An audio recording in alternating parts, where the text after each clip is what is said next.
Good morning friend, আবার চলে এসেছি তোমাদের সঙ্গে দেখা করতে। তো সকাল সকাল বাইরে গিয়ে দেখি বাবা অনেক কুয়াশা পড়েছে আর ঠান্ডাও প্রচুর পড়েছে। তো সকাল সকাল কী খাওয়া যায় ভাবতে বড়মশাই বললো হ্যাঁ হ্যাঁ খুদের ভাতটা করে ফেলো, সঙ্গে ডিম ভাজা আর কাঁচা পেঁয়াজ, খাওয়াটা একদম জমে যাবে।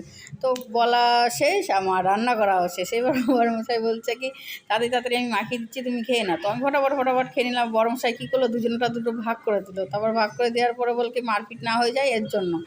তারপরে আবার কী করলো, বড়মশাই রেডি হয়ে গেল, ছেলেকে স্কুল থেকে নিতে যাবে। এর মধ্যে আমার ডেলিভারি বয় চলে আসলো, আমার যারা পার্সেল ছিল সেটা আমাকে দিয়ে গেল।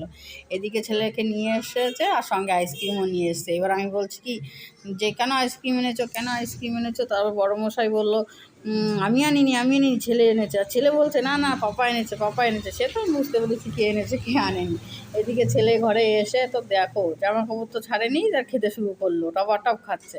দুপুরে রান্নার জন্য আবার বড়মশাই কী করলো, মাংস নিয়ে আসলো। আর কি করব, রান্না তো করতেই হবে। এবার মাংসটা রান্না করছি আর বলছি যে এখন মাংসটা আনার কি দরকার ছিল? বল কি হ্যাঁ শীতের দিনে তো জমেই যাবে, বলো না, কষা মাংস, ভাত ও গরম। তো তারপরে আমি মাংসটা তো রান্না করছি, এদিকে আর কি করবো, ছেলেটার সঙ্গে বকা করছি। এদিকে রান্নাও কমপ্লিট, বড়মশাই খেতে চলে আসতে। তো দুজনে আমরা একসঙ্গেই খেতে বসে যাই। তো একসঙ্গে খেতে বসে এদিকে ছেলেটা আমাদের পড়াশোনা করছে, বাবাকেও করছে আর আমাকেও করছে। ও খাবে তো না, মাংস খেতে চাচ্ছে না, আবার আমাকে পড়াশোনাও করছে। তো বলে ঠিক আছে আমি চলে যাচ্ছি, তোমাদের খেতে নাও। তো প্লিজ ফ্রেন্ড, ভিডিওটা ভালো লাগলে পাশে থেকো।